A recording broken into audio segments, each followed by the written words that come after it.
சென்னையை அடுத்த மவுலிவாக்கத்தில் 11 மாடி கட்டடம் இடிந்து விழுந்த விபத்தை தொடர்ந்து முதலமைச்சர் செல்வி ஜெயலலிதாவின் உத்தரவின் பேரில் நடைபெற்ற மீட்பு பணிகளில் இதுவரை 42 பேர் மீட்கப்பட்டுள்ள நிலையில் நேற்றிரவு மேலும் 5 பேர் மீட்கப்பட்டுள்ளனர். சென்னை போரூர் அருகே மவுலிவாக்கத்தில் புதிதாக கட்டப்பட்டு வந்த 11 மாடி கட்டடம் கடந்த 28ஆம் தேதி திடீரென இடிந்து விழுந்ததில் அங்கு பணியில் ஈடுபட்டிருந்த 72 தொழிலாளர்கள் இடிபாடுகளுக்குள் சிக்கிக் கொண்டனர்.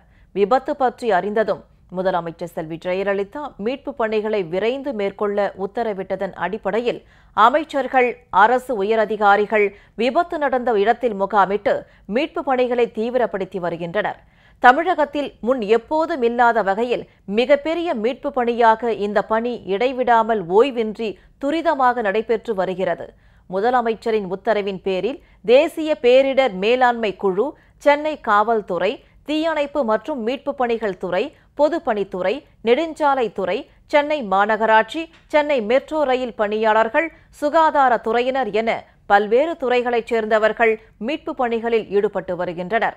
தேசிய பேரிடர் மேலாண்மை குழுவைச் சேர்ந்த 380 பேர், சென்னை மாநகர காவல்துறையினர் 750 பேர், சென்னை மாநகர கமாண்டோ படையைச் சேர்ந்த 90 வீரர்கள், ஊர்காவல் படையைச் சேர்ந்த 150 பேர், தீயணைப்பு மற்றும் மீட்பு பணிகள் துறையைச் சேர்ந்த 200 பேர், சுகாதாரத்துறையைச் சேர்ந்த 200 பேர், மெட்ரோ ரயில் ஊழியர்கள் 300 பேர், 20 மோப்ப நாய்கள் என 2070 பேர் இடி மழையை பொருட்படுத்தாமல் இரவு பகலாக மீட்பு பணியில் ஈடுபட்டு வருகின்றனர்.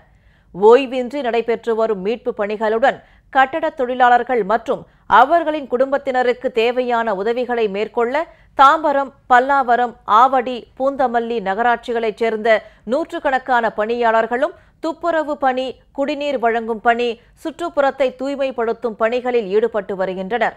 மீட்பு பணிகளை நேற்று முன்தினம் பார்வையிட்ட முதலமைச்சர் செல்வி ஜெயலலிதா கட்டட தொழிலாளர்களின் குடும்பத்தினருக்கு உணவு மற்றும் உறைவிடம் அளிக்கப்பட்டு அவர்களை தமிழக அரசு பாதுகாக்கும் என தெரிவித்தார். இதனைத் தொடர்ந்து முதலமைச்சரின் உத்தரவுப்படி கட்டட தொழிலாளர்களின் குடும்பங்களுக்கு தேவையான உணவு, குடிநீர் மற்றும் உறைவிட வசதிகள் உடனடியாக செய்து கொடுக்கப்பட்டுள்ளன. இதற்காக கட்டட தொழிலாளர்களின் குடும்பத்தினர் முதலமைச்சர் செல்வி ஜெயலலிதாவுக்கு தங்கள் நெஞ்சார்ந்த நன்றியை தெரிவித்துக் கொண்டனர். மழை உள்ளிட்ட இடர்பாடுகளை பொருட்படுத்தாமல் தேசிய பேரிடர் மீட்பு குழு உள்ளிட்ட மீட்பு பணியினர் இரவு பகலாக அங்கு மீட்பு பணியில் ஈடுபட்டு இதுவரை 23 பேரை உயிருடன் மீட்டுள்ளனர். நேற்றிரவு ஆந்திராவைச் சேர்ந்த மகேஷ் என்பவர் உயிருடன் மீட்கப்பட்டு மருத்துவமனையில் அனுமதிக்கப்பட்டுள்ளார். இவர்கள் அனைவருக்கும் உயர்தர சிகிச்சை அளிக்கப்பட்டு வருகிறது. ஏற்கனவே 19 பேரின் உடல்கள் மீட்கப்பட்டிருந்த நிலையில் நேற்றிரவு மேலும் 4 உடல்கள் மீட்கப்பட்டுள்ளன. தொடர்ந்து மீட்பு பணிகள் துரிதமாக நடைபெற்று வருகின்றன.